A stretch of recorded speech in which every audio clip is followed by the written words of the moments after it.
be different, their lifestyle may be different, but they respect you as physicians. And when you all go to the primary clinics, the extent of support those people give is tremendous.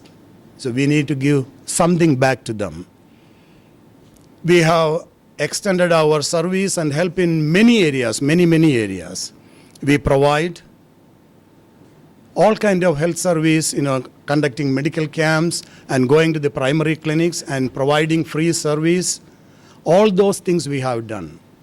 Even beyond that, we have coordinated continuing medical education classes in our facility using our faculties. Those training was really appreciated by all the St.Lucian professionals, healthcare professionals. And most importantly, last year we coordinated a blood camp along with the WHO Blood Donor Day. And I'm really proud and happy to say that that was the record in St.Lucia. We collected 53 units of blood on a single day, which is still a record. And again, I'm comfortable to say this year we will break our own records and we will collect more than 53 units in coming June when we celebrate by donating our own life, our own blood. I want to send a message across to the ministers as well as the government and to the people of St. Lucia. We care for them. We love them. And we will do everything possible in our capacity to nourish this relationship. We grew along with you, and we will be here to continue that growth. Thank you for listening, and all the best for your career.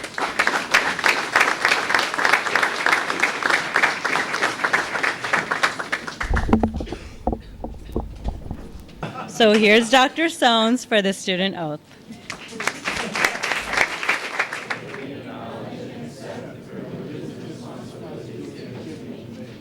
As a physician in training and dedicate myself to provide care to those who need.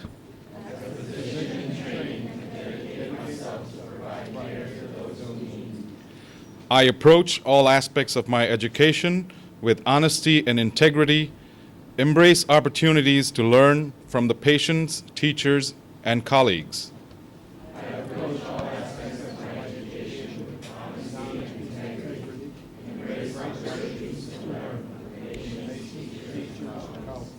I will always maintain the highest standards of professional conduct.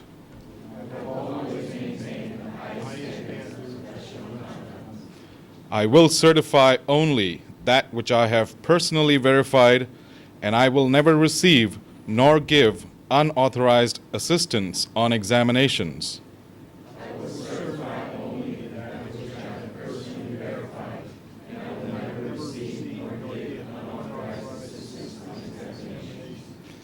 I will value the knowledge and wisdom of the physicians who have preceded me.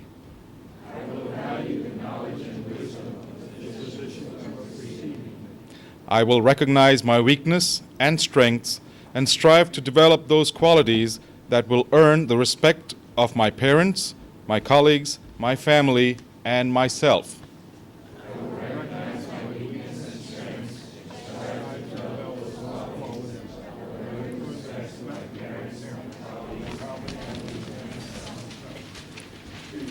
I will respect the humanity, rights, and decisions of all patients and attend to them with compassion and without bias.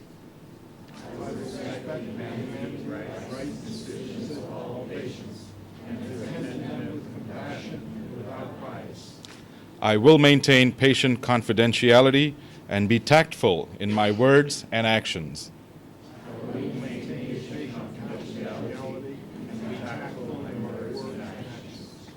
I will value the diversity of the patient's experiences, cultures, and beliefs because it enhances my ability to care for them and enrich my education.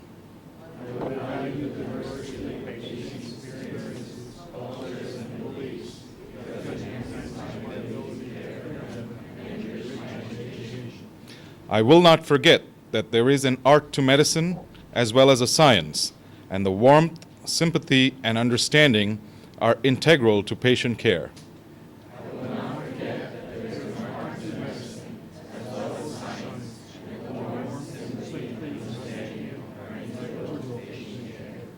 I will strive to earn the trust of my patients placed in me and the respect that the society places upon my profession.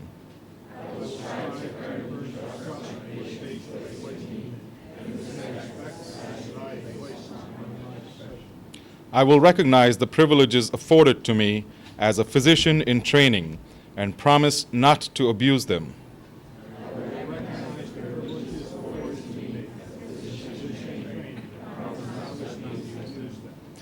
Even as a student, I have a responsibility to improve the standard of health in my community, to increase access to care to the underserved.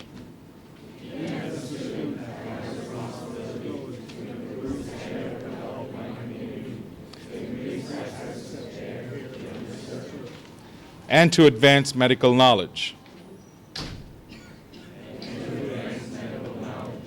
As I accept these new responsibilities, I will not forget the importance of my own health and well-being.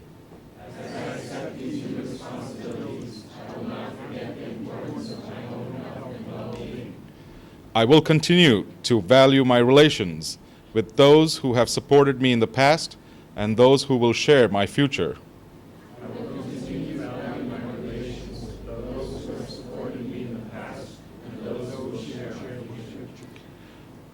Knowing my own limitations and those of medicine, I commit myself to a lifelong journey of learning how to cure, relieve, and comfort with humility and compassion.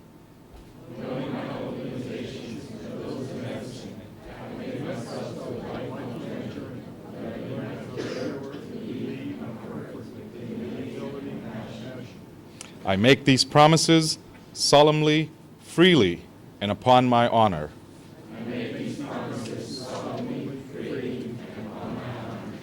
Thank you. You may be seated.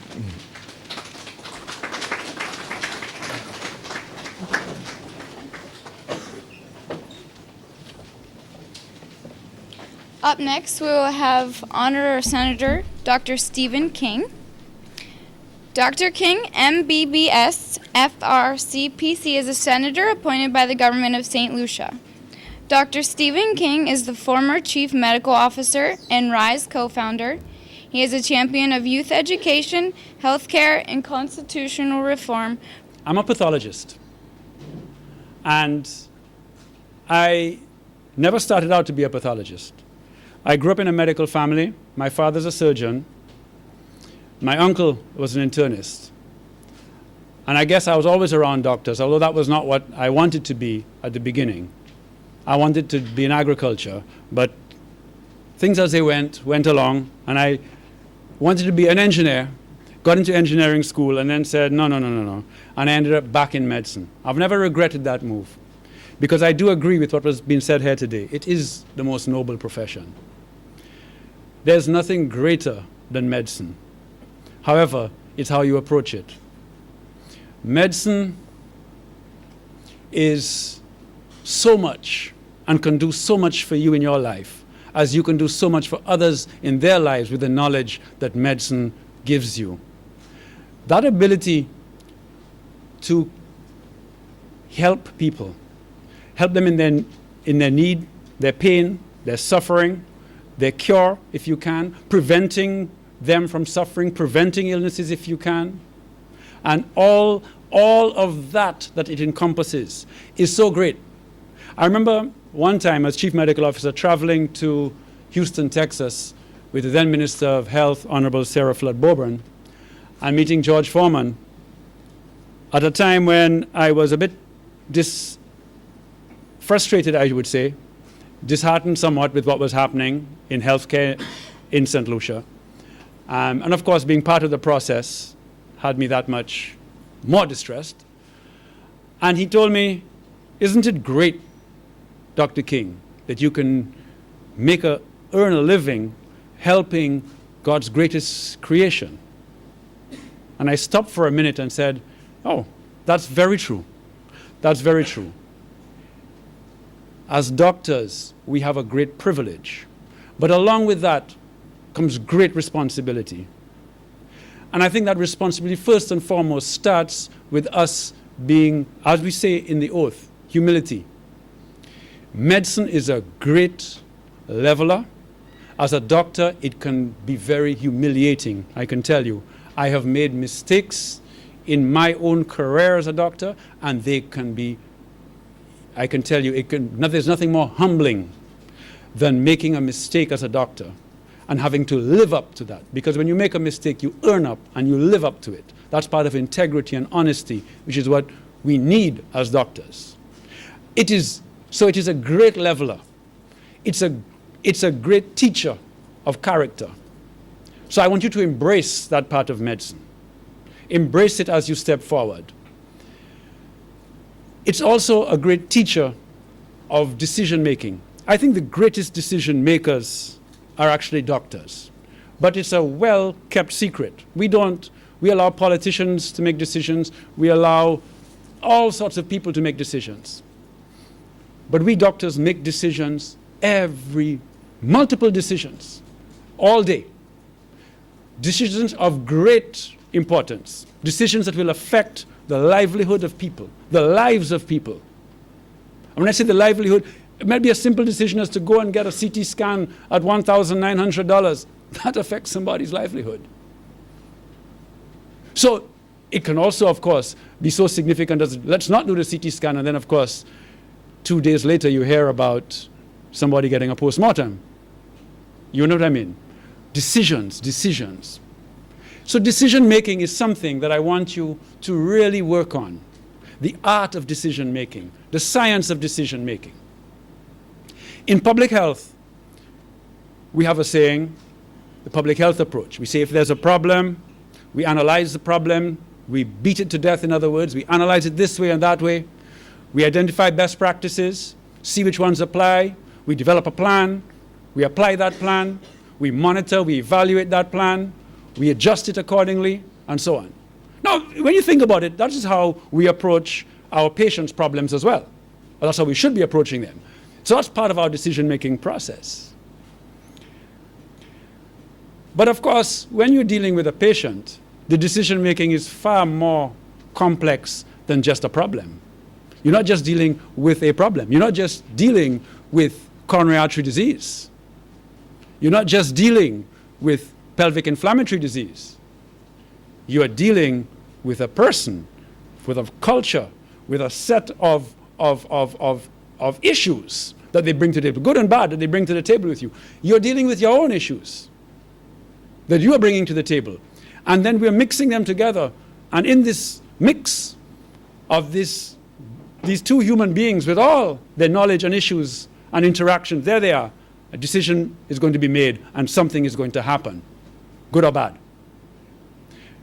The art of medicine is managing that process in yourself and with the patient to make sure that the best decisions are arrived at jointly. We may have more knowledge on the science of medicine than our patient, but we don't have more knowledge than our patients, which is why we learn from them. They are co-producers. They are co-decision makers. They are with us. In martial arts, we say we look straight out. You don't look down, you don't look up. Straight out. That's how we look at our patients. We are there as partners in our process. And please never lose sight of that. Many of us doctors get so empowered by our knowledge that we begin to dictate. We become dictatorial in the relationship. As I close for you, technology is changing our profession. Changing a lot of it. I heard Mr. Nair talking about Blackboard software. Oh man, I mean, now when I log on to the College of American Pathologists, I can get all my CME stuff there. I can see slides pop up on my iPad. Papers. Whoa, it's wild. I can send pictures to Afghanistan, as we were talking about Dr. Warburg. I can send pictures anywhere for anybody to look at and say, hey, Doc, I think that's a non-Hodgkin's lymphoma XYZ type. You know what I mean? It's beautiful. So it's changing. It's changing how we practice. We need to embrace it. And doctors, for some reason, we embrace certain technologies, not others. Do you know the first time I started to use a computer, I was back in St.Lucia? Imagine, I came out of the University of Toronto, pathologist, but the first time I actually started to use a computer was when I came back here in 1990. Now I can't live without a computer. Can't go anywhere without my iPad. Can't go anywhere without the laptop. Got to be at a desktop, got to be right there on my desk, right next to my microscope. So, changing. Now that's minor technology. Bigger technology is coming down the pipe. Be there for it, but you know the one thing that don't think it's going to make you redundant. Technology never makes you redundant, because no amount of machines can ever mimic the decision making of a well-grounded, complete, well-trained, professional human being. So, closing, I want to thank you for inviting me here. I want to thank CB. CB is like my main contact at IAU, always speaking to me, always on the Rise Network, giving me advice, telling me things, very much connected, very thinking. I like that. I like that, CB. Keep that up. And guys, as we move on together as colleagues, I look forward to more interaction with you. I don't know if you and I will ever see each other again. I hope so. I hope one day we meet again. Be it on the net, or be it in reality. I hope you never forget St. Lucia. I hope you appreciate what St. Lucia has done for you, because I mean, I think it has done things for you, even if they may have been, shall we say, a challenging situation. You probably learned something from it. There's always, every interaction is something to learn from. But I think St. Lucia has done something for you. So remember it. And if you can do something to give back to St. Lucia without losing your arm and your leg, of course. I think I, for one, would embrace that. And I would hope you would do so. I want you to remember as you go through IAU. I mean, I know how Mike have gone through this process and have been struggling to get IAU to be the quality medical school that it is. But the quality is really, you are the manifestation of that quality. So when you go out there as great doctors and you say, where was I trained? IAU. I think Mike would love that, wouldn't you? You'd love that. You'd love to get that sort of doctor out there. And I know you produce them. I see them in you. So, people, I thank you. It's been nice talking to you, and all the best.